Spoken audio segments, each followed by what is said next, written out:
Hello， 大家好，我是黄炯，欢迎收看本期小白测评。今天我们又在第一时间为大家带来 Redmi 红米这边刚刚发布的 Note 93剑客。之前呢，大家在网上应该看到过一张图片啊，前3个季度全球前10销量的机型中，Redmi 呢是占了4台，而且也有 Note 系列的一个机型，卖的确实是非常的好。去年的 Note 8那机器，我个人都非常喜欢啊，看看这次他们的体验怎么样，而且哪个是最值得买的呢？这机器其实我们已经拿到非常长时间了，前期做了很多体验，还有数据方面的测试。本期干货非常多 ，OK， 不关注你，小白测评马上开始。记得3连本视频点赞、收藏、投硬币。这期视频的信息密度可能会有点大啊，因为要讲到3台机器，所以说要竖起耳朵听。包装方面呢是2个包装的风格，这个最花里胡哨的就是 Pro， 然后这2个 Note 9呢，它是一个4G 版本，一个5G 的版本。4G 版本这盒子呢要比这个5G 的稍微小那么一点点啊。这个盒子方面有这个Redmi 的就是那个小恐龙是吧？那个元素啊，上面全是。哎，里边还附送了一些贴纸啊，挺漂亮的。当当当当，哎呦，这个颜色还不错啊，感觉。传递方面呢，只有 Note 9 Pro 是33瓦的充电器，不过小米这边的33瓦一直表现还都比较激进啊，应该还不错。但是这2台 Note 9它就都是18瓦的了。这个颜色我盲猜应该是这次 Pro 版的一个主打色，它叫湖光秋色，但其实它挺夏天的那种感觉，感觉很清凉，就是浅蓝色还有浅粉色的一个渐变。这台蓝色渐变呢叫碧海星辰，它是这种银色到深蓝色的一个渐变。我个人觉得这个蓝色比较适合我啊，但是这个女生的话应该会非常喜欢，而且这个湖光秋色它是有 AG 磨砂工艺的，这个蓝色上面并没有。ID 方面圆形的啊这个模组，然后上下各切了1刀，但是呢，切刀的这个部分呢是有这个凸起的。这次它主打的这个镜头呢是 HM2 1亿像素的3星这个镜头，所以说要基凸稍微的多一点，但其实它比 HM1 或者说 HMX 还要薄了一些。如果要是用之前的那个1亿像素的版本的话，它还要更凸起一些。这个镜头的设计，我个人觉得啊，还不如不切那2刀，就和 K30那个设计挺像的，我觉得也 OK。这个中框呢，它是一个塑料的材质，正面我们打到浅色界面，哎，少见了啊 ，LCD 的居中挖孔屏，3.8毫米的这个挖孔啊，不算太大，而且呢也不突兀，但是它的这个下巴确实要宽一点，而且呢，它毕竟是一台1000多块钱的机器，2000元以内的，我现在也不知道价格呢，它还是有一些这个价位段固有的一些设计元素，就比如说屏幕和中框之间的这个塑料支架，它是做的非常的宽的，尤其是这个顶部和底部，你可以看到非常明显的这种塑料感，因为它中框也是塑料的嘛，不过它做了同颜色的这个渐变还好，但是这个塑料支架就非常明显了，这个凸显了一些廉价感。好在啊，它这个过渡做的还是比较圆滑的，就是你划过边缘的时候不会感觉层次感特别多，就是沟沟坎坎的。这2台 Note 9呢也都是 LCD 的这个屏幕，因为有很多新关注我们频道的小伙伴啊，关于 LCD 的这个挖孔屏，我多说一句，这个之前的小伙伴应该都了解啊，就是它有一个通病，就是边缘发暗或者说偏黄的问题。就比如说我们手里的这2台 Pro， 这个蓝色的版本，这个底部呢就有一些偏暗偏黄的问题，但是这个挖孔的周边呢是没有问题的。这个并不是小米的问题啊，我特别说一句，就是所有 LCD 的挖孔屏的通病都是这样，而且挖孔的部分周边特别容易出现偏暗的问题。但是这2台机器啊还都好，大家在买到手机的时候，或者说你在买 LCD 挖孔屏之前，你就做好这个准备，因为你即便拿到手觉得太严重了，去换机换回来的可能还会有这个问题。处理器方面呢，这3台是3个不同的处理器 ，Pro 版这边呢是首发的 750G， 你听数字也听出来了，它还不如 765G 呢，在 765G 下面一档，然后是天玑的800U， 然后这个是骁龙的662。OK， 咱们废话不多说，来看一下它们的跑分。首先，娱乐透综合性能，750G 略高于骁龙 765G 和天玑800U， 但实际 GPU 理论性能方面却要弱一些，整体定位要低于 765G。这个级别的处理器，咱们实话讲啊，打游戏它都一般，所以说日常的体验是更重要一些的。CPU 它的跑分 750G 确实要更高一些。和平音画质方面，750G 也仅支持到了高清加上高画质，或者流畅加上超高40帧，和天玑800一样啊，但是765G 的 K30 5G 手机则原生支持更高的 HDR 高清加上超高画质，或者流畅加上60帧，不需要再另外破解帧率。所以想不折腾玩60帧吃鸡的小伙伴，还得考虑765G 及其以上机型。OK， 话不多说，实际测试。统一破解 HDR 高清加极限60帧啊，750G 平均57.8帧，波动10.79。作为对比，天玑800U 平均55.61帧，游戏频繁掉帧，波动达到了30.45。765G 的 iQOO ZX 平均59.38帧，波动2.02。在优化较好的吃机上，765G 表现确实更好，基本满帧。750G 则好于纸面性能更强的天玑 800U。最后在极限性能光明山脉上，750G 平均17.94帧，天玑 800U 平均19.18帧，骁龙765G 平均23.73帧。整体来看，极限性能上765G 大于天玑 800U， 大于750G。但是在日常优化较多的吃机方面，750G 要好于 800U， 但和765G 还有一定差距。在我们的前期数据测试之中，续航方面，60赫兹的 Note 9 3小时轻度续航测试胜于82%，和 K30S 并列第一，9 Pro 则胜于79%，表现都不错。在5小时重度续航测试方面 ，Note 9胜于了54%，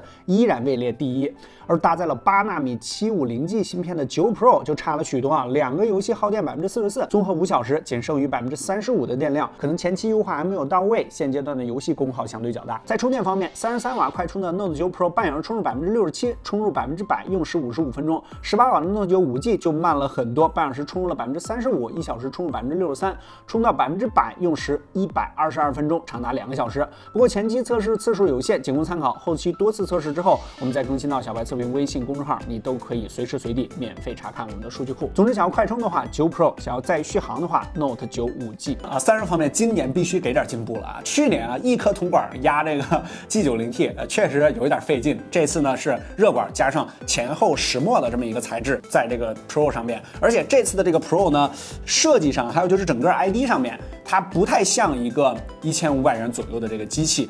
它其实和大哥的那个感觉是非常像的，就是 K30系列的那些机器。去年的那个 Note 8 Pro， 它确实你能感觉到廉价感的元素有点多，但是这个只有这个塑料中框是廉价感比较多，其余方面表现都还是 OK 的。这台机的尺寸和重量呢，直接给大家打出来，这两台都不够200克，然后这台是215的，拿在手里还是挺有分量的啊。4820毫安时的电池，屏幕方面呢也是有120赫兹的这个高刷的，在我们的这段时间的体验之中呢，还 OK， 体验上感觉还可以，但确实啊，这个底下这个有点黄。拍照方面呢，是这次 Note 9 Pro 的一个大的亮点嘛，因为它首发了三星的 HMI2。你别看它叫 HM2 啊，要特别提醒，它其实呢应该算是 HMX 或者说 HM1 的一个青春版。这4个镜头参数呢，我们给大家打出来。这颗 HM2 呢，它单位像素呢其实要比 HM1 和 HMX 要小的，它整个的这个模组的体积也要更小一些。这就是我们刚才说的，它即便做了上下切边，它这个突出还是比较多的。但是如果你要用 HM1 的话，这个突出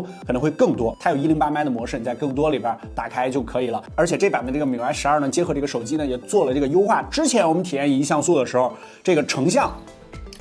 就是要等顿那么一下吧，但是这次也是需要等，但是它时间要缩短了，而且我们拍完一张照片之后，这个反应的时间呢也缩短了，还是有的啊，但是体验上又比之前更精进了一些。这台9 Pro 上呢也有它的大哥这个小米10 Ultra 上面的一个双原生 ISO Fusion 的那个技术，我们在 Ultra 的深测里边呢聊过这个技术。双原生 ISO Fusion 就是拥有2套电压的模拟放大电路，而这2套电路拥有不同的放大倍率，对应的就是原生高 ISO 和原生低 ISO。这2台45G 的 Note 9呢是 GM1 的 ST 版，然后都是4800万的，我们就直接来看一下它们的样张表现。首先是常用的1200万模式，得益于像素9合1啊，给 Note 9 Pro 在宽容度、噪点的控制上和其他大哥旗舰差别不大。不过放大一看，解析这方面照老大哥小米10差的就有点多了。另外 Note 9 5G 则在高光的压制上要明显落后一些。打开1像素之后 ，Pro 的成像速度略慢了一拍，感知并不太明显，可能是早期软件版本的原因。无论是阴雨天低光照，还是室内光线充足下，照片放大之后，同为1像素的三星和小米10解析力方面都要明显好于 Note 9 Pro。Pro 版的 HM2 1像素对比于 Note 9 5G 的4800万，好像也没发挥出来什么优势，两者半斤八两。果然大哥永远都是大哥。夜景方面的表现则是超出我们的预期。Note 9 Pro 无论是色彩表现还是噪点控制，相比于大哥也是不遑多让。不过照片还是经不起放大。综合来看，我们这段时间的体验，红米 Note 9系列的拍照还是挺能打的。如果结合1000到1500元这个价位段，还是真香警告的。但是 Note 9 Pro 这 HM2 的1像素解析力方面的优化确实还没有到位，完全没有发挥出实力啊！希望你买到手机的时候，这个问题已经解决了。今天小米10大家给它起了个外号，就是音乐手机。这3个啊，全部都是双扬声器的这个设置。我们实际的听感给大家放一下。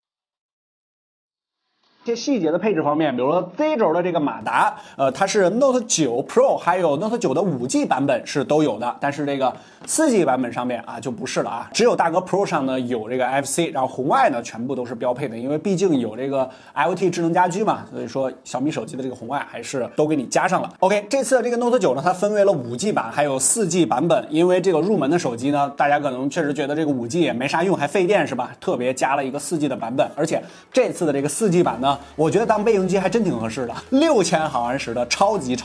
大电池，这应该是今年我们体验手机里边最大电池的了啊。然后这个 Note 9的这个5G 版本呢，它的这个质感方面啊，其实还 OK 不错，然后它是有一个这个渐变的，然后是这个 AG 的工艺。如果你在拍照方面没有那么高的要求的话，这个性价比还是非常高的。但是 ID 设计毕竟是小弟嘛，这个边框呢要更宽一些，而且这个挖孔呢也要更大一些。它是一个左置的挖孔，同样它也有 LCD 这个偏暗的这个问题。6.53寸的 LCD 是5000毫安时的大电池，这个18瓦的，而且它有这个 Z 轴的马达。我们觉得这3台机器里边性价比最高的应该是这个 Note 9。这个4G 版本呢就不用说了，毕竟是最便宜的版本嘛。后背的这个 ID 设计，尤其是这个发散的这个设计，特别像 nova 的手机，或者说荣耀的这个手机。3颗摄像头的一个设计，48万的主摄，然后它也带广角镜头哦，这个800万的广角。有一颗凑数。OK， 内容有点多啊，因为涉及到3台机器啊。这3个机器呢，首先说 Pro 这边啊，总体给我们的感觉呢，就是在质感和 ID 还有就是设计方面啊，如果要是你不说它是一个1500元左右的机器，我觉得它卖个2000多，就是单看后边其实是没啥问题的。在颜色的选择上呢，我更倾向于这个 AG 的这个版本啊，这个更漂亮一些，而且也更加亮丽。但是这个男生用着好像有点太骚气了。然后这次我们觉得性价比最高的啊，就是这个 Note 9啊。当然，我现在这3台机的价格我都不知道啊。如果它真的卖什么1499，那它性价比也挺高的。Note 9这台机器的各方面的体验呢，其实并没有比 Note 9 Pro 要缩水多少，只是在相机方面它没有加持这个1亿，但是这4800我们体验上面也还 OK。我估计这台机器1000元热销，这个肯定是没啥问题的。这个4G 版的一个受众呢就非常明显了，就比如说你的备用机，或者说给老人配一个机器，或者说给自己的孩子刚刚接触手机配一个机器的话，这个都是 OK 的。这个电池超级大，续航无敌长，这就是它的最主要的这个卖点了。大家看到这期视频的时候，应该都知道它们的价格了，大家可以飞一波弹幕。你以为本期视频到这就结束了吗？还有 one more thing， 是这个 Redmi 的一个你说它是手表也行吧是 Redmi 的这个第一款手表这个手表呢，简单直接就是便宜。这个手表我虽然不知道价格，但是 Redmi 透露给我说是行业最低价，所以说我估计它应该就比手环稍微的贵一点儿。质感方面呢，其实这手表还 OK， 因为一开始我听到特便宜的时候，以为就是那种塑料结构的但是这个总体的一个质感，包括按键呢，这些车工CNC 的这些细节做的其实都还好。功能方面其实都给你配齐了，多种运动模式，而且还带一个彩屏，对吧？有一颗按键，支付宝的离线支付或者说小爱同学还有55米的深度防水这个都 OK， 而且它还带这个永姿的识别，就是在软件功能上全部都有了，而且全功能的 NFC。充电方面呢，还有一个专门的充电支架，这样放上去就可以了，然后一拿，它这里设置了一个凹陷，你可以直接把手表这样抠出来。表带方面呢，也有这个快拆扣，一摁，然后用力往回抽就出来了。你可以自行更换一些觉得比较好看的这个表带。手环属性的小手表，如果你是一个长期佩戴手环的用户，觉得手环确实缺少一些装饰性那么这种小手表是比较适合的。当然，这个质感各个方面就不要求太高了我盲猜300多猜对了吗？走波弹幕。OK， 这期视频4个产品信息还是比较多的这个光录制都录制了好久这个如果这期视频对你产生了一些帮助各位看官老爷们记得3连一下这个点赞、收藏、投硬币OK， 更多内容和精彩，大家可以关注我们的 B 站、新浪微博和微信公众号，都搜索小白测评，尤其是我们的微信公众号，我们的数据库商城都在里面。后期不用后期，好像都快凑完了Note 9系列的所有数据，我们都会第一时间更新到我们的小白测评微信公众号里面，你可以随时随地免费查看。不关注你，小白测评，我们下期视频再见，拜拜。跪求3连，跪求3连。